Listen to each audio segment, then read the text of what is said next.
बच्चों, आज की इस वीडियो में हम पढ़ेंगे संसाधन के बारे में। तो संसाधन क्या है? जैसे ये मार्कर है, ये भी एक संसाधन है। ब्लैक बोर्ड है, ग्रीन बोर्ड है, ये भी एक संसाधन है। फैन है, टेबल है, चेयर है, ये सारी चीज़ें संसाधन है। तो संसाधन की परिभाषा क्या है कि प्रकृति में उपलब्ध प्रत्येक वस्तु जो मनुष्य की आवश्यकताओं को पूरा करती हो, जिसको बनाने के लिए उपयुक्त प्रौद्योगिकी हो, जो आर्थिक रूप से संभाव्य और सांस्कृतिक रूप से मान्य हो, उसे संसाधन कहते हैं। तो प्रकृति में सारी चीज़ें, बहुत सारी चीज़ें हैं, लेकिन वो तब तक संसाधन नहीं है जब तक हम उसको काम में लेने योग्य नहीं बना लेते।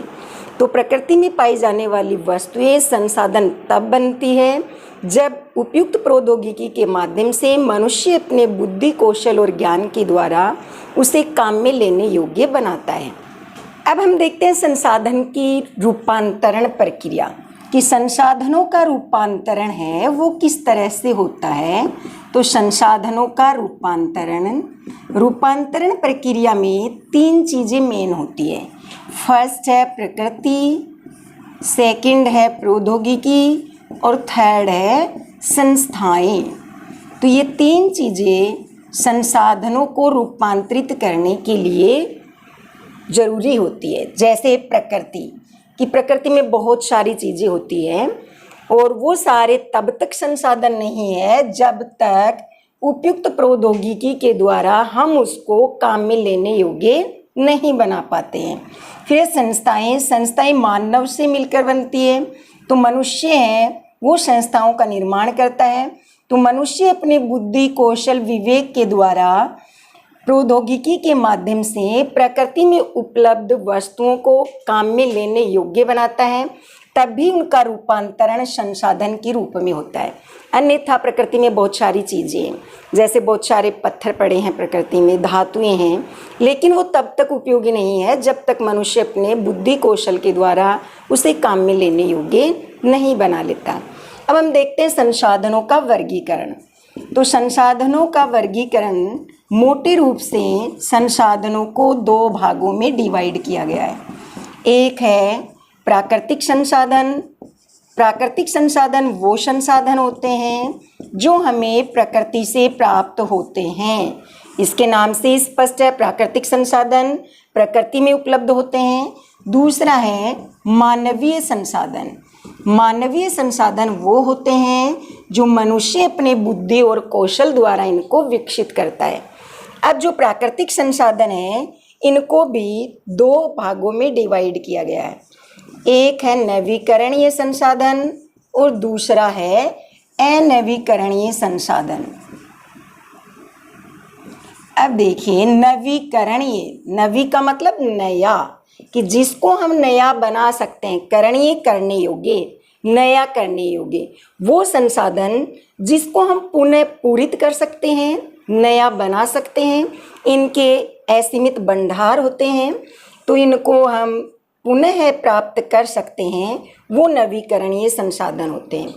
अनवीकरणीय संसाधन, ए का मतलब होता है नहीं, नवी का मतलब नया, करणीय का मतलब करने योग्य, वो संसाधन जो नए नहीं बनाए जा सकते हैं, अर्थात जिनके सीमित भंडार होते हैं, इनको बनाने में हजारों लाखों वर्ष लग जाते हैं, वो होते हैं अनवीकरणीय संसाधन। अब नवीकरणीय संसाधन है, इनको भी 2 भागों में बांटा गया है। एक है सतत संसाधन और दूसरा है जैव संसाधन।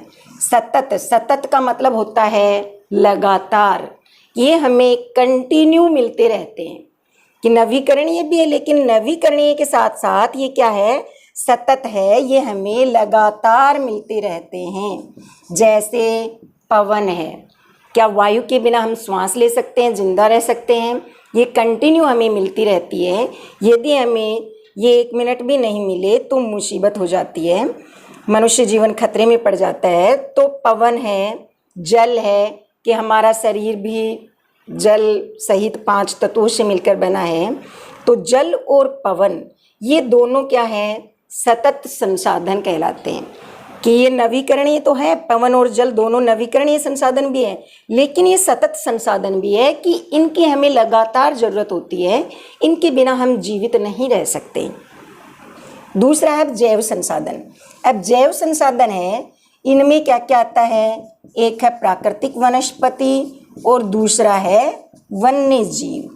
प्राकृतिक वनस्पति और वन्य जीव।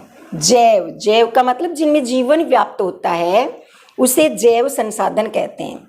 तो जीवन किनमें व्याप्त होता है, प्राकृतिक वनस्पति है वो सारी सजीव होती है, और वन्य जीव है तो ये सारा जैव संसाधन में आ गया। अब जैसे अजैव संसाधन हम लेते हैं तो जिनमें जीवन व्याप्त नहीं होता, निर्जीव होते हैं, वो अजैव संसाधन होते हैं। जैसे धातुएं हैं, चट्टानें हैं, वो अजैव संसाधन हो गई। जैव संसाधन प्राकृतिक वनस्पति और वन्य जीव। लेकिन ये अजैव मैं आपको यहाँ नहीं बता रही, क्योंकि धातुएं हैं वो क्या है, नवीकरणीय नहीं है। अब देखिए अनवीकरणीय संसाधन। अनवीकरणीय संसाधनों को भी दो भागों में बांटा गया है। पहला है पुनः चक्रीय संसाधन और दूसरा है अचक्रीय संसाधन।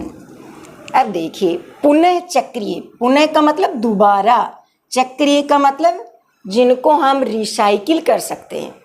पुनः चक्रीय का मतलब वो संसाधन जिनको हम पुनः निर्मित कर सकते हैं।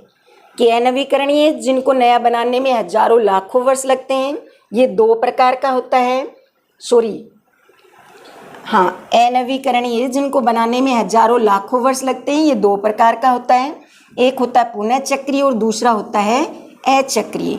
अब पुनः चक्रीय जिनको रिसाइकिल किया जा सकता है वो पुनः चक्रीय होता है।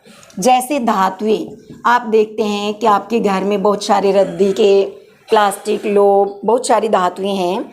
वो रद्दी में बर्तन होते हैं धातुओं से बने हुए, मेटल से बने हुए, तो वो टूट जाते हैं तो हम क्या करते हैं, कबाड़ वाले को वो दे देते हैं। कबाड़ वाले कहाँ ले जाते हैं, मशीनों के पास ले जाते हैं और उनको रिसाइकिल करके दोबारा नया बना देते हैं। तो ये हो गया पुनः चक्रीय संसाधन। कि नवीकरणीय संसाधन का पहला पार्ट पुनः चक्रीय संसाधन, जैसे धातुएं हैं इनको हम रिसाइकिल करके दोबारा नया बना लेते हैं। और दूसरा है अचक्रीय। अचक्रीय का मतलब, अ का मतलब होता है नहीं, चक्रीय का मतलब रिसाइकिल, जिनको हम रिसाइकिल नहीं कर सकते हैं, जिनको दोबारा नया नहीं बना पाते हैं रिसाइकिल के द्वारा, वो होते हैं अचक्रीय। अचक्रीय का एग्जाम्पल है जैसे जीवाश्म ईंधन। जीवाश्म ईंधन में क्या आता है, कोयला, पेट्रोल, प्राकृतिक गैस। यानी ये संसाधन वो होते हैं जिनको हम एक बार काम में लेते हैं तो ये ख़त्म हो जाते हैं। जैसे आप पेट्रोल गाड़ी में डालते हैं तो वो चलाएंगे, ड्राइविंग करेंगे तो पेट्रोल ख़त्म हो जाएगा, इसको हम दोबारा काम में नहीं ले पाएंगे। आपके पास एक मेटल से बनी हुई कटोरी है, वो टूट जाएगी, लगातार काम में लेते हैं वो टूट जाएगी, लेकिन टूटने के बाद भी वो कबाड़ वाले ले जा करके उसको रिसाइकिल करके दोबारा नई बना देते हैं। तो ये है पुनः चक्रीय और अचक्रीय संसाधन। अब मानवीय संसाधन है, इसको भी दो भागों में डिवाइड किया गया है। पहला है संरचनाएं व संस्थाएं और दूसरा है मात्रा व गुणात्मकता।